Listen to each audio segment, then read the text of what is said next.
Come on, bro. Go on, work out, man. You don't need to be on that phone. 4 sets of 12. What set you on? Huh? Huh?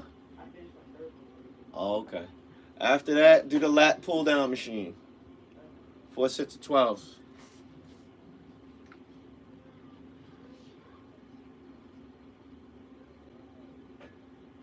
What's going on? And why don't I see? There it is. Okay, good.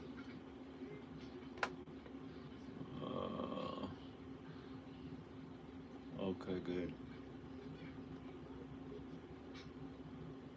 There you go. Good pump. Yo, eventually I'm gonna have y'all working out on the heavy bag, bro. Leg kicks.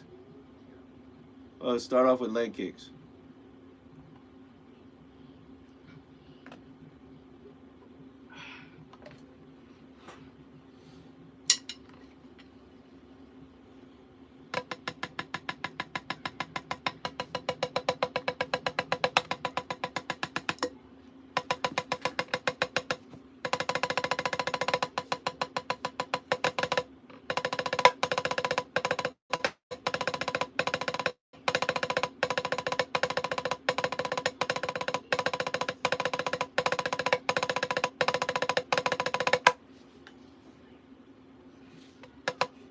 Paradiddle? No, I'm talking to somebody.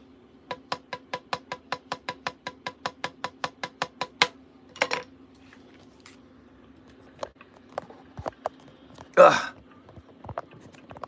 Hold on, guys.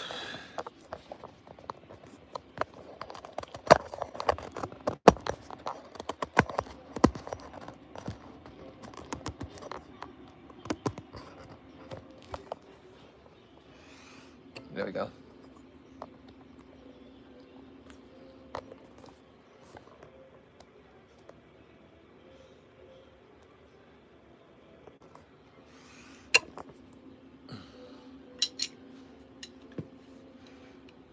Paradiddles. It's just simple. What you want to learn is inverted paradiddles. They sound like singles. Like if I play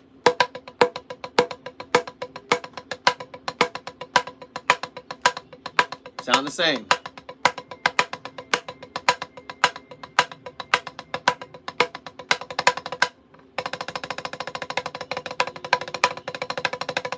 That's a good warm-up. But yeah, inverted paradiddles. I do those because they sound like singles. They sound like accented singles.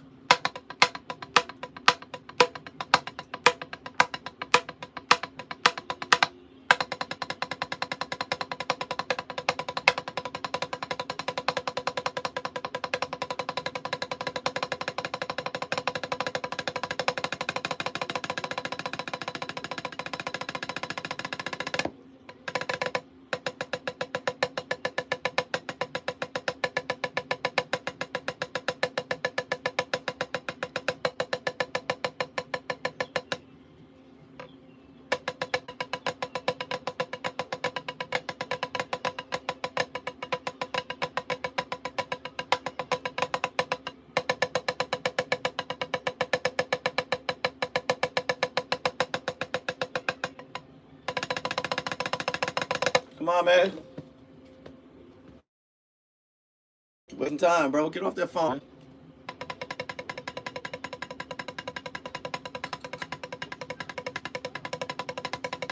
That's hard. Because it's... Then you go... To go to the doubles, you start off with a single. Go back to singles, you go to a double. I mean, you go back to singles, you end your doubles with a single.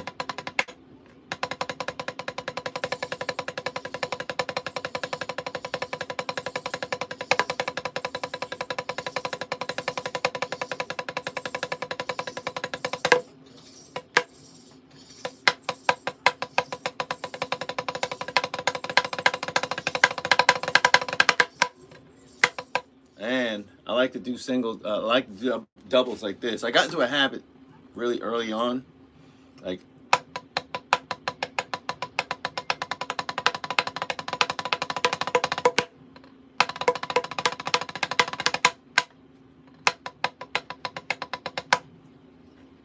What's up? You thirsty? How does the shirt look? Huh? How does the shirt look? You have a what? How does the shirt look? I mean, it looks cool. I mean, you got a wife beater on under it, so it looks kind of. You do. I could tell, bro. I could tell. I wear them, so I could tell.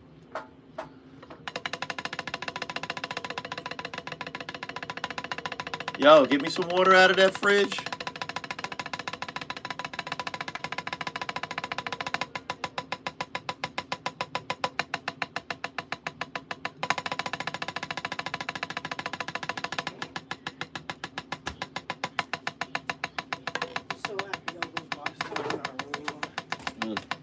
The what? Those boxes? Yeah. I gotta get some shelves for y'all. Matter of fact, those white shelves, I'm gonna put them upstairs. Put them up in Gary's room. Those right there. See, well, those are the gray ones. I got white. See those? The L brackets. I have the wood. I just gotta put the L brackets up. You don't see them right there? This? No, right there. That L bracket. Oh. Yeah. I already got that. Like, I have the wood. I just gotta put the L brackets up. That's why I put that guitar, that Jay's guitar, I stuck it on the wall because I'm like, save room, you know.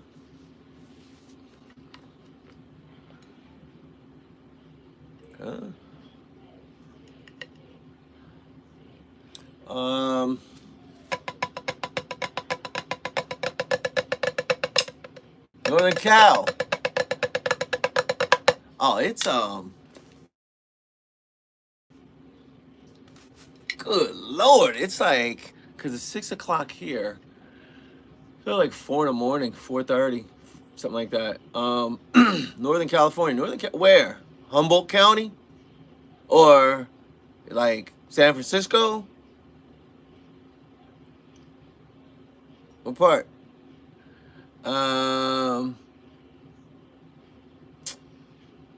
What kind of guitar? An Epiphone, Gibson Epiphone ES335. I put oh man.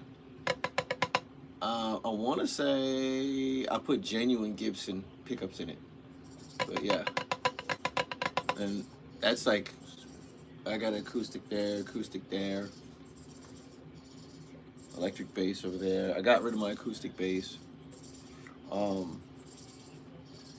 So nothing special.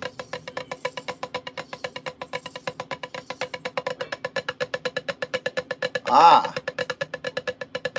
it's cheap. It's a cheap bass. I want to say, I don't know. It's a no name. It's a no name bass, but I hot rodded it. I put EMGs in it, and then I put copper tape. Copper tape it prevents it stops any kind of buzz. It's a really cheap guitar, like a really cheap bass. I'd love to have an Ibanez. Ibanez makes some of the best guitars, you know.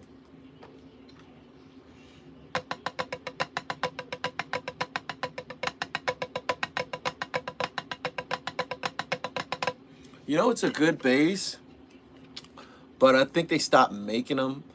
The Yamaha TRB. I had a Yamaha TRB 5-string, and just stock. It was like ridiculous. I got the bass because a friend of mine, he was endorsed by Ibanez, so he just had tons of Ibanez basses. So somebody broke in my house and stole my bass, and he sold it for like $50. It was, I looked it up, and it was like maybe like a $2,000 bass, something like that. Yeah. the thing about Ibanez, there's a story about Ibanez when before they even came out. This is when George Benson was at his in his heyday. Um, and they came to him, and they came to him, and they made a, I can't remember, what do you call it, Smith. He was a jazz guitarist, something Smith. I can't remember his name, but they made his version they made an Ibanez version of this guy's guitar. George Benson loved it so much, he like immediately went out on tour, and he wrote, like he did Breezing, that whole album with that guitar. And he was like, he finally came to him, and he was like, look, why are you making copies? You know, you guys can make your own original stuff. And they were like, well, we don't really have any designs. Like, do you have any designs? And he's like, I sure do. And that's when they started making the George Benson signature. And I mean, they've got like what I want. I want the Thundercat signature. That's what I want. I want a Thundercat. Um, I want a Thundercat signature bass. Those basses are incredible. But yeah, like George Benson was like one of the guys, because they were making copies, but they were making copies that were so good that he was like, man, y'all need to come up with your own designs. You don't need to copy anybody else. Yeah. So that's how they got popular. And then it was weird because they did the same thing with Steve Vai.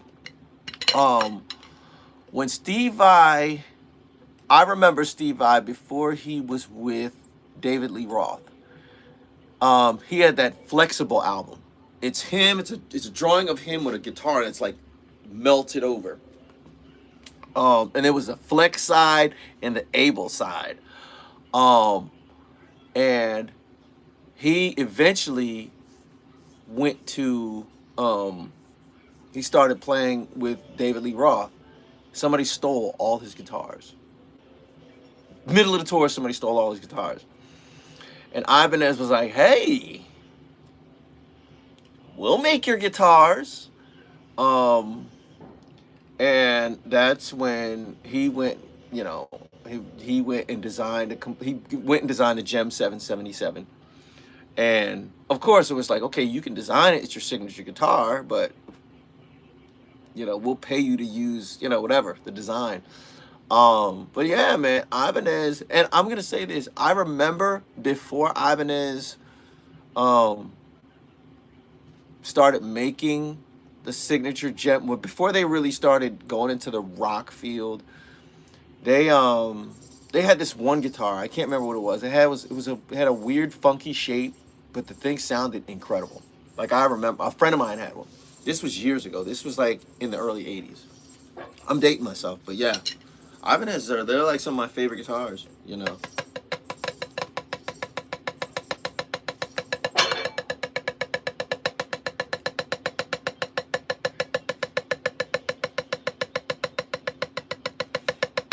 I can't. I'm gonna practice that, my brother. What did I say?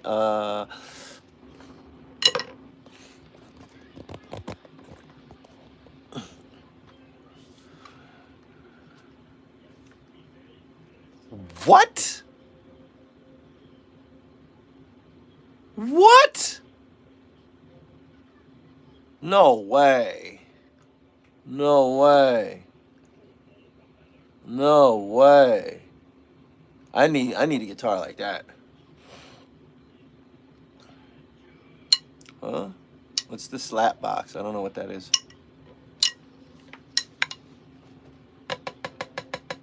I need to find a steel like that. You know, just a really, really something rare. I'm a here's the deal. I started, hold on. Davis, are you finished? Yeah. Okay. So why don't you get the little the dumbbells, and in the meantime just do little curls, quick curls. Yeah. Um, Here's a quick story. Um, I started playing drums because I started off as a guitarist. And looking back, I was actually pretty good. I was actually really good. Um, I was like, I don't know if you guys remember Steve Urkel. I looked just like Steve Urkel, except bad skin. I had like acne and it was sandpaper face. Pocket protector, nerd, glasses, braces, same thing. Weird kind of box haircut, same thing. High waters. I looked just like Steve Urkel. Glasses with bad skin. And I was desperate to be cool. And when I was like maybe 13, there was a guy named Ronnie Cockermanzati, and he played drums. And he was in a band with my boy Darren Rourke and Charlie Malik. Charlie Malik was a grade ahead of us. It was like, yeah, about a grade, maybe grade or two ahead of us. And I was a guitarist, but I was like, I want to be cool. Since he's the cool guy, I want to be cool. So if I lie and tell everybody that I play drums, then I'll be cool. So I was like, I could play drums. They were like, yeah. I was like, yeah, I could play drums. And then I'm like walking home worried, like, oh Lord, now I got to keep up this lie of I can play drums. So what happens is I start Tupperware bowls and Tupperware bowls, boxes, and remember those cloth hangers? They were cloth, but they had the wire on the bottom, and the wire held like a piece of like wood. It was like a wooden stick, but like it went up and it had cloth. Well, I went in my mom's closet and stole a bunch of them, and those are my drumsticks. And I just played like that for years. I didn't have a kick pedal, so I was like, I was figuring it out. And at the time, Rush was like, a lot of my friends were Neil Peart fanatics and Rush fanatics. So I remember learning moving pictures on my little box, Tupperware fake drumsticks set. And then my friends would come over. No, and then what happens is I actually got pretty good. I would play on my friend's kit. I remember playing on Ronnie's kit, and Ronnie was like, because, I was telling people, and people didn't believe it until I got on Ronnie's kit. And it was like, holy smokes, he actually does play drums. So then the word got around, and I only started getting good because I obsessed over it. Like I was like that is social doom if I get found out to be this big liar. So I would test my skills out. So I got on Ronnie's kit, and then after that, another friend of mine, oh man, Tommy Morrison. He had a black CB 700 kit. And he was like, hey man, I got a drum set. If you want it, you can have it. And I took that, and that was my drums. And then it had a Ludwig Speed King for a pedal. He had the hardware and everything. He didn't have the cymbals. So I literally took like this. We had metal trash cans. And for a while, my ride cymbal was a metal trash can head. It was a trash can lid. And then, I scrounged up enough money, and I used to work at this place called Pizza Plus, when I was 13. It was a little after school job, busting tables and stuff like that, taking out the garbage. But I saved my little money and started buying camber cymbals, and eventually I got enough cymbals and I would add to it. And then eventually I patched work these these two drum sets together, and I had this giant Neil Peart kit. I had 4 toms across here, the rototoms. Remember those rototoms? I had rototoms, double bass, 3 floor toms, cymbals everywhere. And I've been playing drums ever since. So basically, I'm playing drums. I'm still holding up a lie. Put it that way. I'm still holding up a lie. I'm still keeping up a lie. What? Pisces? Pisces are good. Aquarian. Yes. What? Come on, bro. Why don't I get deals like that? Uh, you know. But yeah, so, you know. Huh?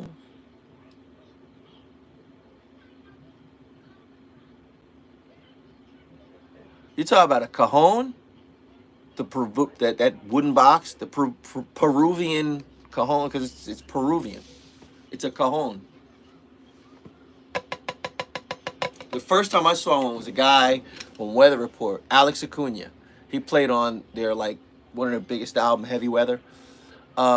He had an instructional video in like '94, and he was the first guy because he's from Peru, and he was like, "Yes, you know, this is it's called a cajon. It's a Peruvian instrument," and he started playing it. He had a room full of percussion, and he literally was going around playing everything on percussion until he got to the drums and played a ridiculous drum solo. Alex Acuna, look him up. Yeah, it's a cajon. Yeah, it's Peruvian. But yeah, so yeah, if you never heard of Alex Acuna, look him up. And what I like about him is he has a very improvisational style. Very, very improvisational style. I base a lot of how I play on what he does. Ooh.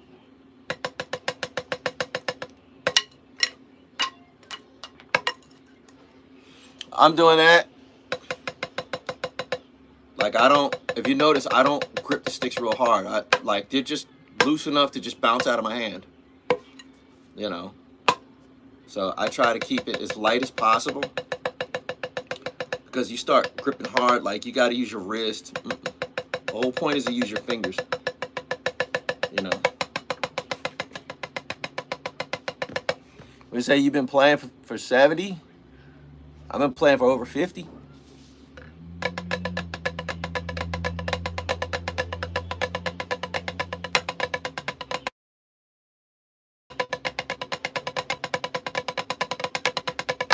Matter of fact, yeah, over 50.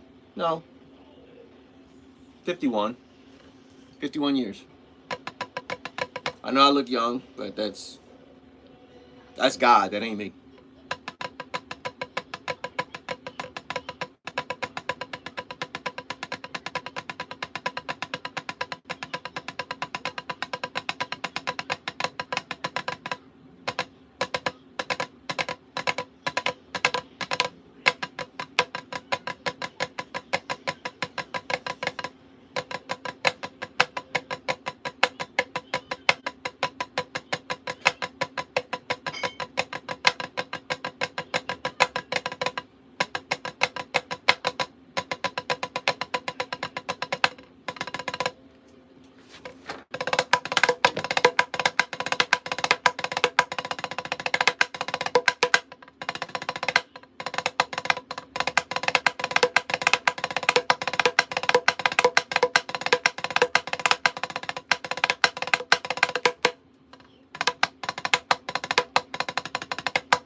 Whew, that's hard.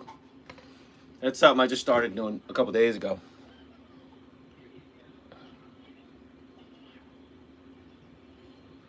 Yeah. You done? Okay.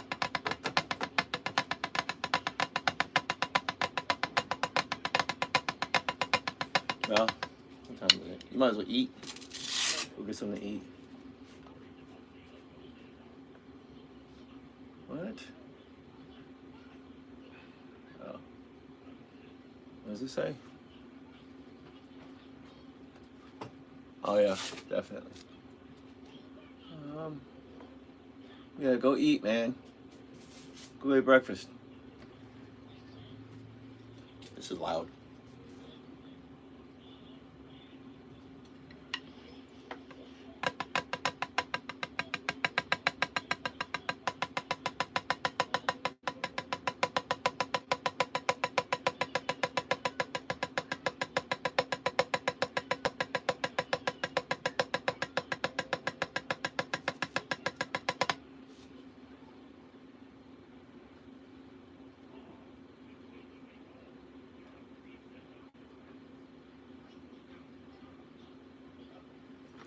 Hmm?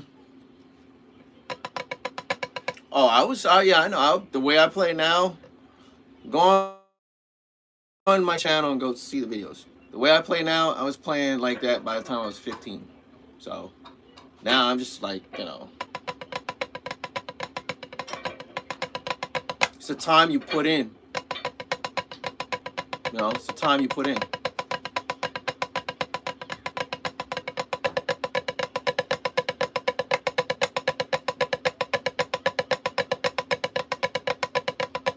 Oh yeah, I know. By the time I was playing, I'll say this. In about 3.5 years, I was already playing jazz.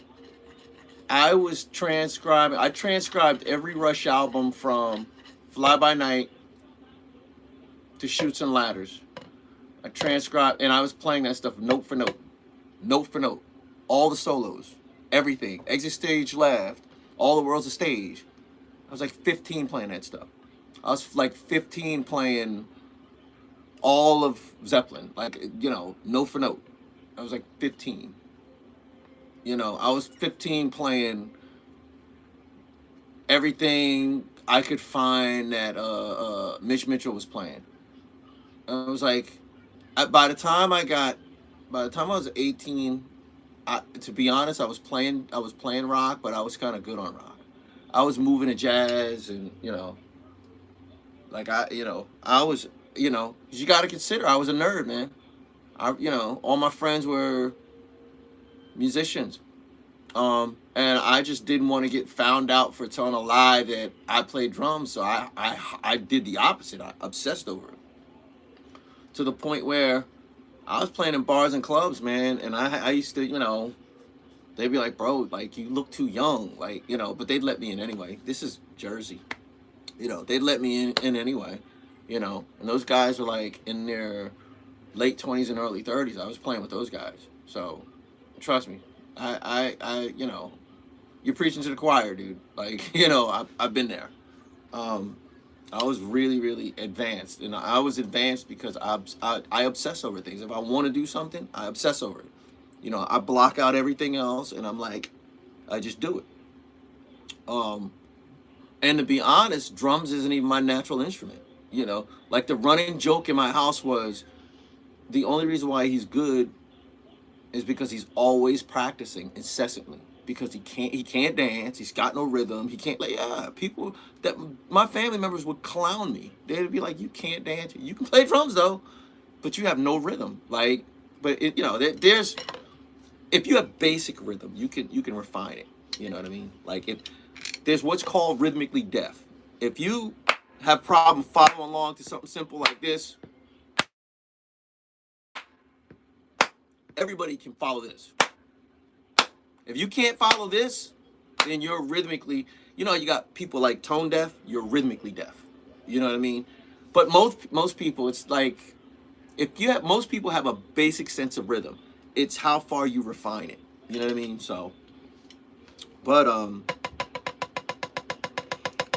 I started finger technique, like doing this, because I blew out my elbow, just from years of bad technique, so I had to really reframe my whole way of playing. I had to revamp my whole way of playing. I had a guy examine it, and he was like, you're doing this wrong, you're doing that wrong, you know what I mean? I had a martial arts guy examine it, yeah, I've heard of it. Yeah, I've heard of it. But trust me, whatever you've heard of, I've probably heard it. I'm not saying I know a lot more than you realize. Like I remember I was sitting in with a friend of mine that I go to church with. This is an old white guy from Texas. He's got to be in his 70s, his late 70s by now. He's like, "Hey, Mark, yeah, you sit in." And he's realizing I know all these old tunes. He's like, "How do you know this stuff?" I'm like, "I just know it. I love good music. I don't care what genre it is. I don't care what year it's from. I just learn. I like good music. So I know a lot more than you realize, you know. And I've just, as a professional musician, you're paid to know music. You're paid to be able to reference back to stuff from the 50s, stuff from the 60s, stuff from the 40s. I've studied stuff from the 30s. Like, you know what I mean? I've studied some stuff. You know, I've studied stuff from the 20s. I've you know what I mean? I've studied a lot of stuff. You know what I mean? Just because whatever you learn, you're gonna use it. You're gonna eventually use it. There's gonna be a certain time where somebody's like, "Well, give me such and such. I need to hear blah blah blah," and you can pull from that stuff. Even like I came up at an era where a lot of the stuff I learned, like Emerson, Lake and Palmer, yes, not so much King Crimson. I like their songs, but I wasn't really too keen on their drums. Brand X, that's a jazz band that Phil Collins used to play in. A lot of people don't know about that. Brand X, one of their best albums is an album called "Do They Hurt." Um, the Logs, if you know any Zeppelin history, they had a little offshoot band called the Logs. They had one album, and Robert Plant wasn't singing. It was it was Bonham on drums, Jack Bruce on bass, and Jimmy Page on guitar. The Logs. I don't even know if I've looked for it, man. The only person I knows that I knew who had it was a friend of mine. He's the only person I know that had it, and he he like dubbed a copy and gave it to me. I don't know, dubbed the cassette. I don't know where it is, but there's a band out there called the Logs. Yeah. You What's like up? the sound? Huh? That's kind of dope. I like that.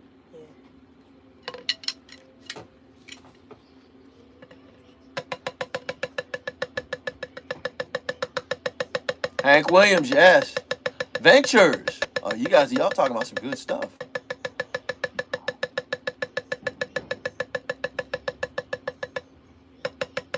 Biggest audience, about 15,000. It was at a festival. About 15,000. It was like a sea of people. That was kind of regular, about 15,000.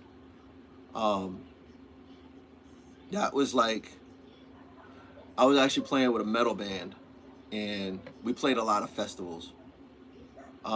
We played one in Hamburg.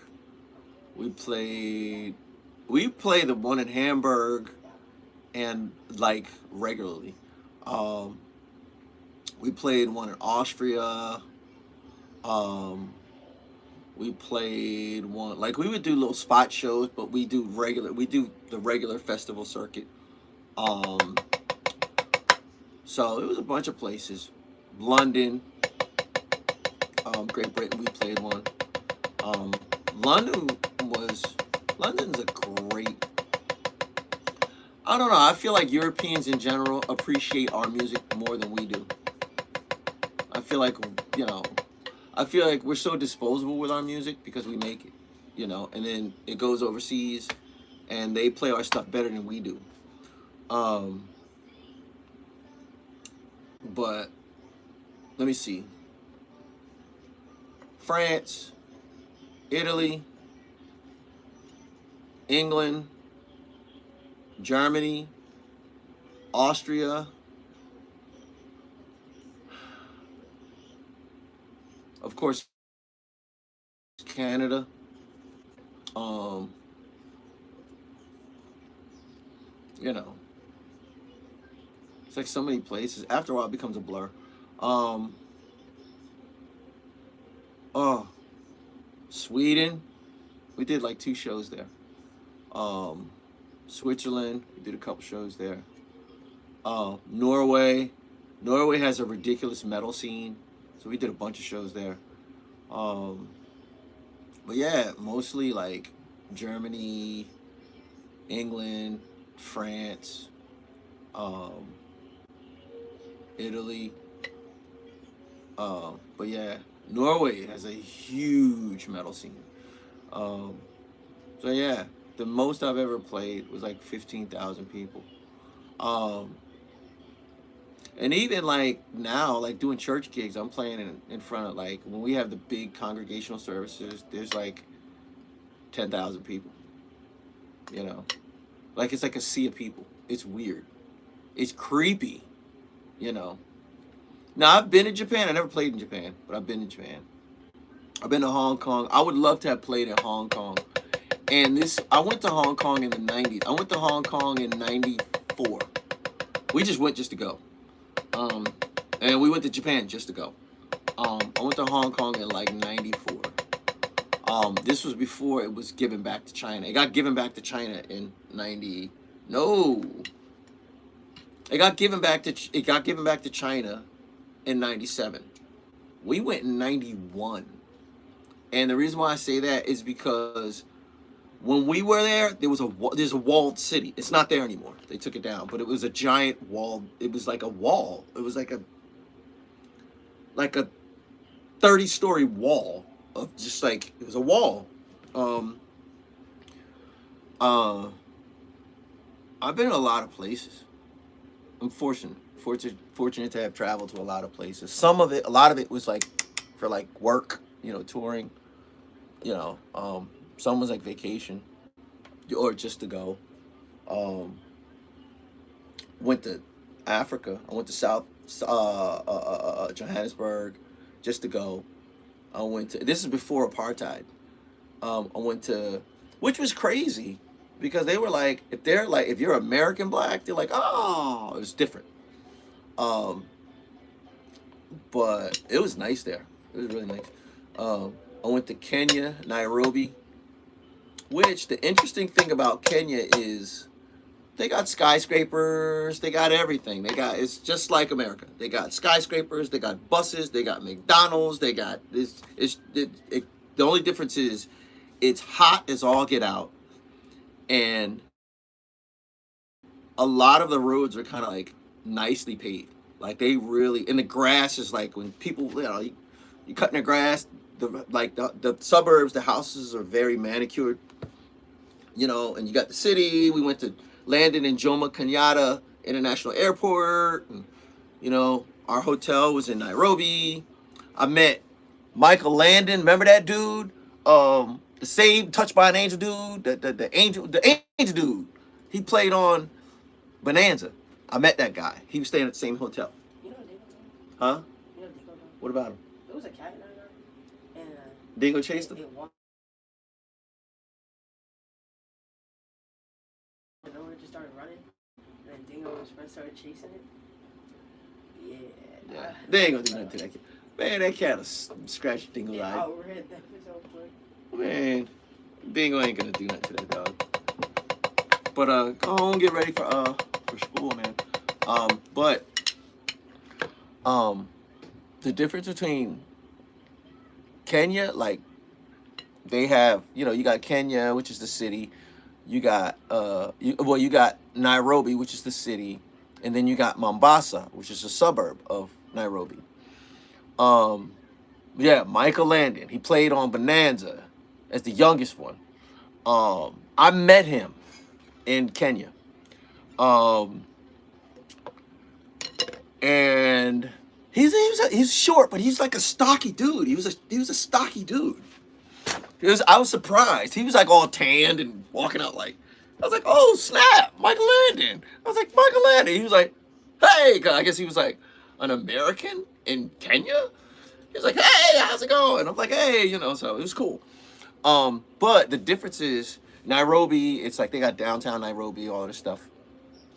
Outside you have Mombasa, which is the suburbs. It's really nice, manicured. Like it's nice. It's just like America. Then outside the suburbs, you have like the country where it's like farmland, they're farming and what have you. And then the difference between America and Kenya is America, when you go outside the farmlands, you have the prairies, you have like Nairobi Desert. I mean, not you have Mojave Desert. You got desert. You got desert and prairie, or you have forest. Like that's you know Yellowstone and what have you. Well, in Kenya, you have the bush. And in the bush, the grass is like 3.5, 4 feet tall. Which mean and it's the same color as lions. They tell you when you're like we went on tour, we didn't go on tour. We went on a my brain is like trying to collect thoughts. We went on a safari. We went on 2 weeks of my grandmother was dying of cancer. She was dying of breast cancer. So my mom was like, my parents were like, let's send her to Africa. And since I was kind of like the favorite grandson, she and I went to Africa. We went to Kenya, and we went on safari. Tsavo National Park. We caught a flat on the lava flows because Mount Kilimanjaro it's a dormant volcano. So we caught a flat on the lava flows, and I'm like, wow. So I'm about to get out and like, see what's going on. And the guy was like, no, no, no, don't get out. Don't get out. I'm like, he's like, the lions are the same size as, the same color as the grass. Don't get out. They'll get, lions think that you're on this weird, when you're in the car, when you're in a vehicle, they're like, you can roll down a window. They're not going to attack you because they think that you're on some weird beast that they can't beat. It's like a metal beast. But the moment you get out, they're like, oh, he's dismounted his beast, and they attack you. It's wild, bro. It's wild. I saw a giant, dude, we had elephants chase us. We're riding this, acacia trees, and there's, an elephant, like, acacia trees are pretty dense. And the bush is, really, really dense. All of a sudden, you see, you hear, ah! And, there's a mama lion and, a baby, not a mama elephant and a baby elephant. So she's chasing after you. You know what I mean? And the dude's like, stepping on the gas. It was wild, bro. It was really, really wild, Chad. So that was one of the, and it was hot, man. We went during the rainy season. It was hot. It was so hot, it didn't make sense. You could always tell somebody who wasn't from Kenya. You'd see him passing out in the street. That's how hot it was. It was insanely hot, bro. That was one of the only times. I've gotten sunburned a few times. There, it got bad. It was really bad, And for black folks, we got this. So it's hard for us to sunburn. Man, I've fried like a sausage. My face was all peeling and whatnot. It was bad, bro. It's hot there. It is insanely hot. Another one, Kelly. Sweden. Wow, we got some people in here.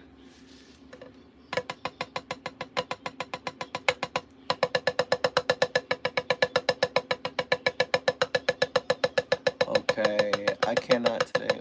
Oh wow.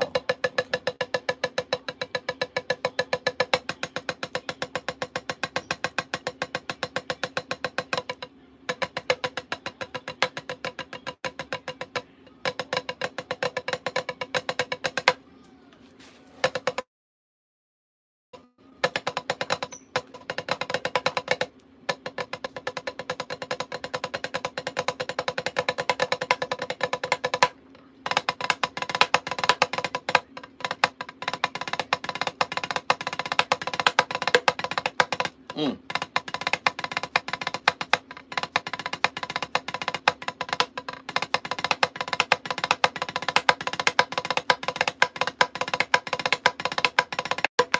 The thing about it is, after a while, you gain speed. It's hard to control it. Like if I'm like, it took years for me to figure that out. But when you see guys like doing, it's not they're trying to play faster. It's they're trying to control the speed. That it starts to, because it's easy like to just lose control. It's easy to lose control once you get fast. You get to a certain speed. You really got to concentrate to make sure everything stays controlled and sounds even.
All right, y'all. Got to get my daughter up.